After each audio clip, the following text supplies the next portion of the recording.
Hi, Barry.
Welcome to the 10-Acre Woods. My name is Mark. I put that little montage together because in the comments somebody had asked, can you put together just a relaxing montage of all the animals? So there it is. I didn't get all of the animals. The peafowl, I think, were inside. Lighting wasn't all that great, but I got most of the animals anyway. Okay, so what I've been doing today, it's back to the heat. It's cool at night, but it's back up to 30 degrees during the day, and that sun just burns. So this building, which is the pony building, needed a coat of paint. So I had picked up paint, and this is a kind of a cedar tone brown. And then what we're going to do is take old pellet wood we get from a pellet company, and we're going to trim out all the edges, and we're going to then paint it this hunter green color to match this building. Now, I don't believe I showed this before, but what we ended up doing is we just screwed on and tapered, rounded the end of a piece of board, and then put that in there. So now this is opened up, so you get a nice breeze that blows through. Now I don't know where the animals are. They must have gone up front. So that would be the two ponies, Carl and Billy, the two pygmy goats, and of course Marley. So there it is. There is the horse shelter, phase 2 complete. And it's actually very nice and roomy in here. Put the extra piece of wood up here, tack them up out of the way for when it comes time to build the second half of this building over there. And then I just tied up the screwed on the extra plywood that I have just to keep it out of the rain. And that is that shelter. Something that was interesting is this is an electric poultry netting. Now, I just kind of threw it on the ground here. I wasn't gonna. It was just something to keep the goats from bugging me, especially Carl, when I'm painting, because I could foresee that happening. But Billy was over here and he was sucking on the fence. Now this isn't energized, and if you look closely, there is wire that's wrapped around it. So he was sucking on this, and I wanted to just make sure that he wasn't going to be coming through. So I went over and I just, this top one is disconnected here, so I went and grabbed this and I just touched it onto there, energizing the fence, and of course, boom, he backs off and kind of runs away. So I think he got the hint. All right, let's go see the other animals in the pond. Hi, Barry. How you doing? What do you want? Do you want some treats? Is that what you want? So somebody was watching the video I did a couple weeks ago on the farm tour, the 50-minute long farm tour, and they said, what happened to your beautiful pond? And of course in that video it was just being scoped out, and just all like the base had been installed, so it was empty. Well, I basically told them that check out the newer video, which was last week's video. Have a look at that because we have made it much more beautiful. So it's filling up currently, and we have the upper pond running. I picked up a pump to run into here, and this here is flagstone rock, and we've got a whole pile of it right over there. What we want to do is we want to put this stone all around the outside, and just kind of finish it off nicely. Right, Lucy? Hi, Lucy. And these guys they walk up to the little river. Hi, Lucy. Yeah. Oh.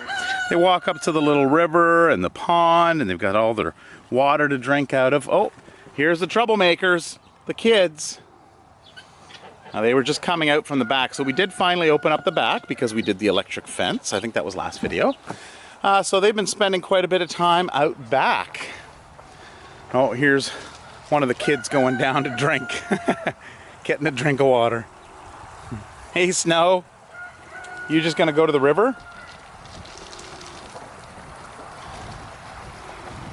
So they walk up here, and I played around with the rocks a little bit, and so we've got a nice little waterfall here and a little stream for the animals just to go up and drink out of. There we go.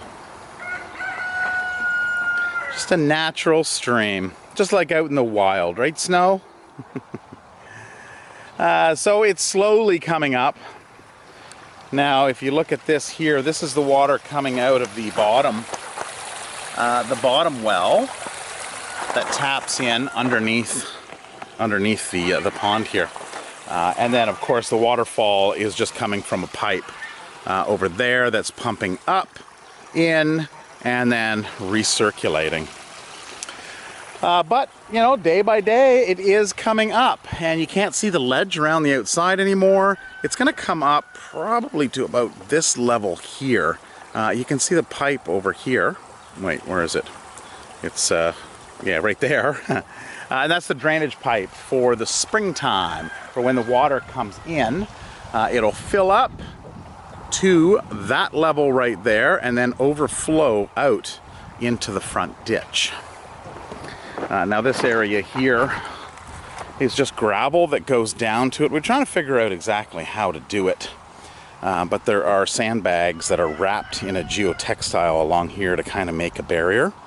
And when the water fills up, it's going to be filling up to probably about here. So that plug is going to be relocated, and I'm going to move that pump probably over a little closer to this way. All right, see, these are the kid goats that came in. This is Billy. You can't even see him probably. We need to move a little bit closer. What is that? Hi, Billy. There we go. Now we can see you. You're inside here out of the sun. You're a smart kid. I'm having some hay. So that's Billy, and then we have Thor. Thor, hey. These kids are roughly about 3 months old, or just under 3 months old. So this here is Thor, and then this little one here is Happy. And who's Happy? Oh, that's Wiggles. So noisy. So these kids came in on Friday, and we're babysitting them. So, you know, there's when you have a farm, well, of course, we have quite a few animals, but they only had a few. They had, I think, some dogs and maybe some cats, but they didn't have anybody to take their goats. So we said, not a problem. Bring them over here. And they did go out to a petting farm, and they are getting much better with their friendliness towards people. Aren't you, kids?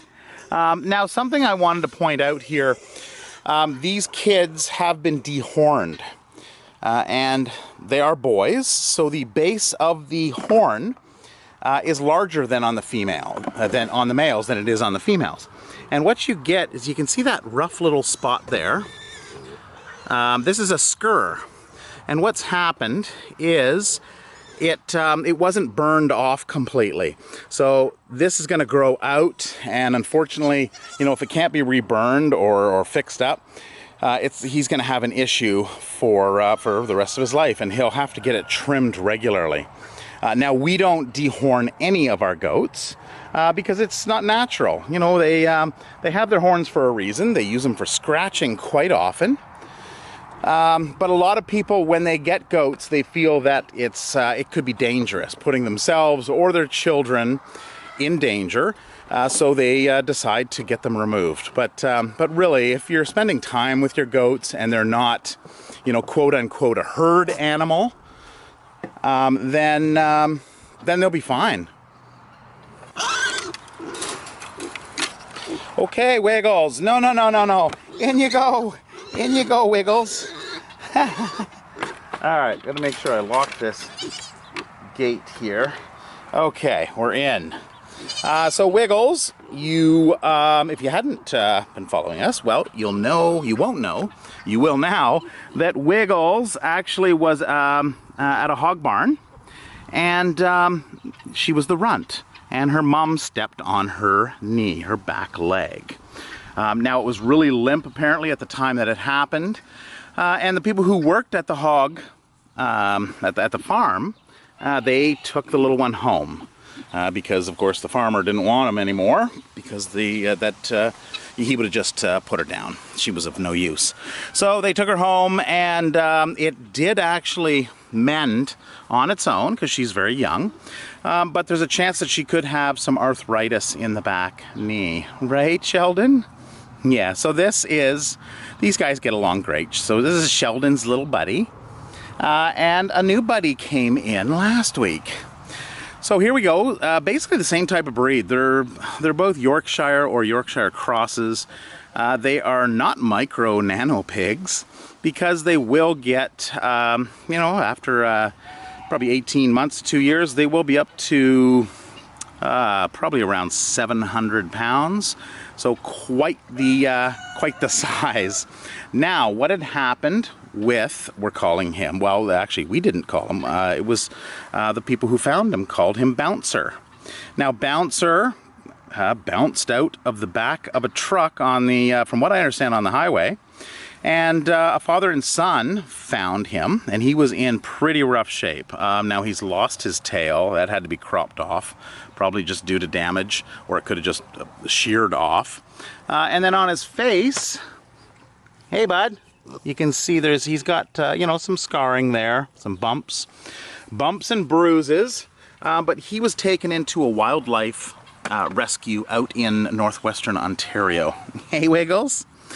And so, of course, it's a wildlife rescue. So they rehabilitated him the best they could, and then contacted us. And Tara actually drove down last week and went and picked him up. Now, the boy, and I believe there was either a family member or a family friend, a girl, they drew up this thank you card for the wild animal rescue, which was very cute, and it depicts, of course, the hog truck and Bouncer bouncing out the back, and then the boy's dad going and finding the pig on the side of the highway. Now, some of you have asked about the guinea and her keats, so her young. So here they are. Let's see if we can get in there and have a better look. I don't want to go right in, but there they are. Mama and whoa, no, the pig's got to stay out. So they are living in, okay, no, you guys don't go in there. So we put extra security locking measures in place because pigs are pretty smart. And that's it for this video. So I hope you enjoyed the musical tour and seeing the new animals. So you likely won't see the three little kids unless next year we babysit them again. We've only lost one of the keats so far, of the guineas, so they're doing well. So losing one is decent. They can sometimes be a little tough to raise. But anyway, that's it, and we will see you next video. Take care and have a wonderful week.